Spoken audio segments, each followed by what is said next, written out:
Bonjour à tous, bienvenue sur Kemageo. Aujourd'hui, on est dans la partie B du Grand 1 qui est une Chine vers le capitalisme. D'emblée, ce qu'on remarque, c'est que en 78, il va y avoir le lancement des quatre modernisations par Deng Xiaoping, donc dans quatre secteurs majeurs qui sont la défense nationale, l'industrie, la science et l'agriculture. En fait, ces politiques avaient déjà été définies par le mentor donc, de Deng Xiaoping, qui était Zhou Enlai dès 64, et le but était ainsi de résoudre les problèmes urgents de la Chine et réduire l'écart de développement avec les pays du Nord. Donc, ces quatre modernisations de Deng Xiaoping elles vont permettre un assouplissement de la politique chinoise pour tendre vers un capitalisme. Ainsi, dès 82, il va avoir l'autorisation des entreprises privées et agricoles d'être décollectivisées.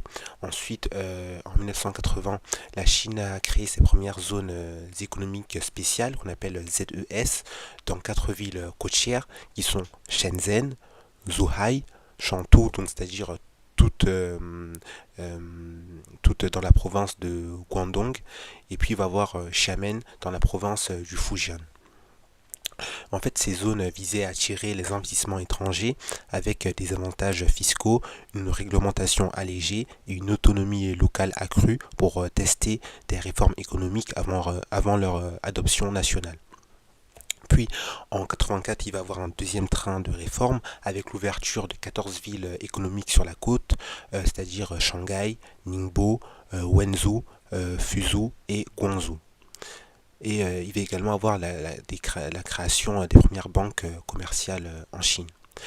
Puis en 92, on va avoir un nouveau train de grandes réformes avec la libéralisation des prix, l'accentuation de la privatisation de l'industrie, des réformes du système bancaire, également la création de deux bourses à Shanghai et à Shenzhen. Et d'ailleurs, aujourd'hui, 60% du PIB chinois provient du secteur privé qui emploie plus de 80% de la main-d'œuvre urbaine et donc la Chine est devenue un véritable capitalisme d'État. Là maintenant, on va passer dans la partie C qui est la Chine, un capitalisme d'État. En fait, la Chine est capitaliste car elle fonctionne, car son fonctionnement est en partie libéral. Donc, comme je dis, le secteur privé chinois représente 60% de son PIB et ainsi l'État chinois va pousser ses FTN à s'internationaliser. Déjà, en 2001, la Chine va rentrer à l'OMC, ce qui va favoriser cela. Puis en 2002, il va y avoir le lancement de la politique Go Abroad, qui va permettre l'augmentation des FTN chinoises à l'étranger. Et cette stratégie a permis à des entreprises comme China National Offshore Oil Corporation, la CNOOC, d'acheter des actifs énergétiques en Afrique et en Amérique latine, renforçant ainsi l'indépendance énergétique de la Chine. Euh, L'État chinois va soutenir également ces grandes FDN par la politique de ce qu'on appelle des champions nationaux. Et cela va se manifester par des politiques de subvention avec des accords de prêt préférentiels.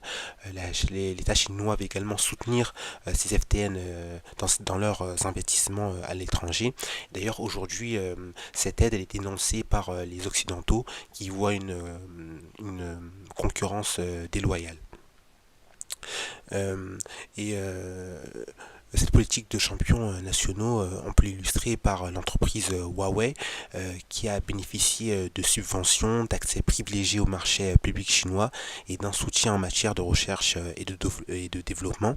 Et grâce à cette politique, Huawei est devenu l'un des principaux acteurs mondiaux des télécommunications.